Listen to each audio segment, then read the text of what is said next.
Hi all, Chris Quinn here for welovebetting.co.uk. If you haven't heard these brummy tones before, that's because it is actually my debut today.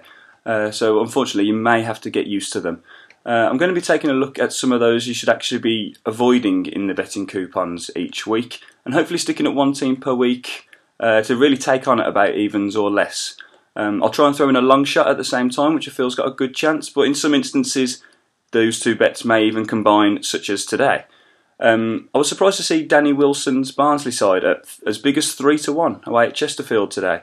Apparently these pair are quite close. Google Maps informs me it's 27 miles and less than an hour's drive between the two. So in that sense it's a derby of sorts. Naturally these games are tighter, and whilst I can understand Chesterfield being favourites by the bookies, I'm not convinced that they're an even shot in the slightest. They've slipped away after an electric start and have won just one game in each of September and October. In fact, they haven't tasted victory for 7 games in the league now. By comparison, they're up against a Barnsley side that are really starting to hit form now.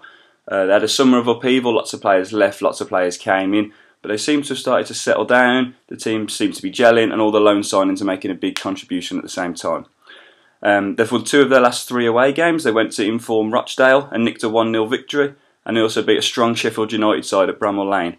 The other game in that trio, they lost to Peterborough, but they did go 1-0 up, had a man sent off when they were 2-1 down, but eventually they lost.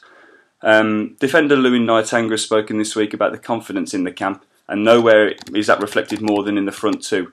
Sam Winnell, on loan from bought in the summer from Scunthorpe, has come in, and he's started to have a real impact now. 6 goals in 4 games, including a hat-trick a couple of weeks ago.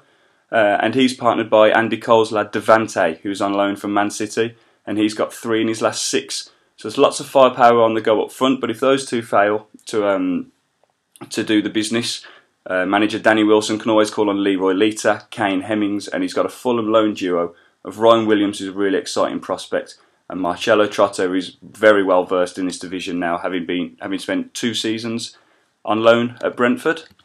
They're going to need all the firepower they can get. Chesterfield have kept back-to-back clean sheets in the league, but by the same token, they've also not notched themselves in those 2 games. And they also have influential midfielder Sam Morsey suspended for today's game. He's picked up 5 yellow cards. Barnsley are going to be taking 2,500 fans to North Derbyshire, and Wilson's spoken about keeping a run of form going for them. Always good to have the big crowds on your side. He's been to watch Chesterfield a few times already. He says he's well aware of their capabilities, he can't afford to let them get on top early on, and has told his side that they need to go out and attack from the off and keep up their recent attacking intent that they've shown of late, which in my book makes them a bet at 3-1 today. Good luck if you choose to play, and hopefully we'll see you next week.